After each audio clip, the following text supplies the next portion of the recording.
why an aircraft is in the skies because of the thrust. Now, this is a picture of the ill-fated A171 flight at 1:38 and 33 seconds in the afternoon PM. The aircraft, of course, crossed a decision to take off after it had reached the speeds of 153 knots. This is an average speed where a pilot usually decides to take off. A few seconds, a couple of seconds after that, from 33 to 35, we see that the speed has gone up from 155 knots. And this was the minimum speed which was achieved by the A171 to take off, and hence the pilots decided to take off. Another 4 seconds later, the aircraft sensors transitioned to air mode consistent with liftoff, and right after this particular moment is when disaster struck. In a number of pictures, we can also see that the rat was deployed. That means this was the crucial phase. As you can see, the landing gear is still out and there is a glimmer of the rat coming out.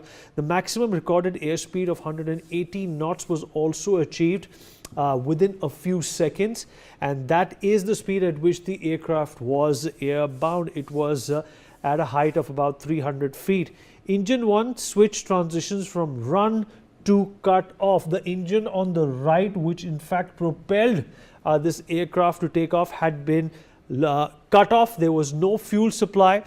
Engine 2, the transition from run to cut off at 44, just a couple of seconds after the first engine was cut off, the second engine 2 lost its capacity to welcome fuel and continue with this thrust. Engine 1 and 2 began to decrease takeoff speed, and that is exactly when the mayday calls were being made. The pilots realized that something terribly was wrong and they had to in fact do something. Pilot 1, of course, said something at 1:38 and 44 seconds. Why did you cut off the fuel switch? Pilot 2 responded, I did not do so. What is the mystery over here? Is this something that happened on its own?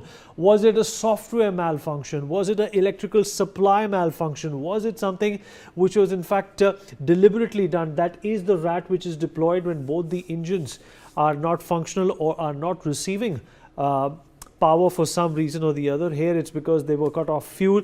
The ram turbine was deployed during the initial climb, and that was a few seconds. In fact, I can clearly say it was just a few milliseconds after the plane had taken off. Aircraft starts to lose altitude before crossing the airport wall, and these were the final moments of these pilots who were in fact trying to do everything in their power to figure out what happened, how to bring back the thrust and lift into this aircraft. Both engines, the N2 value passed below minimum speed and the aircraft plummeted to the ground, killing over 270 people, which included people in that building as well. The rat begins supplying hydraulic power.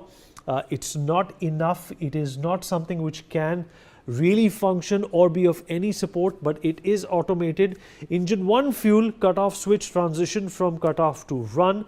It did come back, but by that time it was too late for this particular engine to in fact create any kind of a thrust or help it take off again.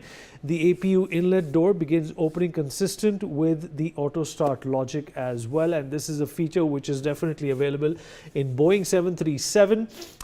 It's a different module in the Airbuses. The engine 2 fuel cutoff switch transitions from cutoff to run again after just a few seconds, but it was too late for any kind of a countermeasure to take the plane back up in the air. Each engine manages thrust recovery.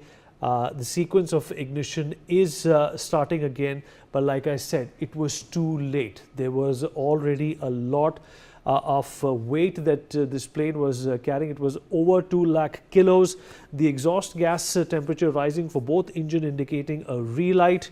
So there was a temporary switch off of fuel to the engines, and that is why this aircraft plummeted to the ground. Engine 1 begins progress to recovery, but like I said, in the sequence of these events, by the time this this engine was back to power, it was too late. Engine 2 could not arrest course speed deceleration, and hence the crash happened. and the plane plummeted to the ground. Of course, there were mayday calls made as soon as the pilots realized that this plane is not going anywhere, it's going to fall to the ground, and that is when a mayday call is made. But the pilots, I'm sure, intrinsically knew that it was in fact too close to the ground. Had it more time, had they had more space, had they had more height, I fairly believe that this aircraft would have had a chance. But of course, unfortunately, it did not have either. Let's talk about this with our guest. Joining us on the show is Group Captain UK Devnath, former Indian Air Force officer, Dr. Vandana Singh, aviation expert, also with us on the program. Mr. Sujit Panisar, aviation expert, also joins us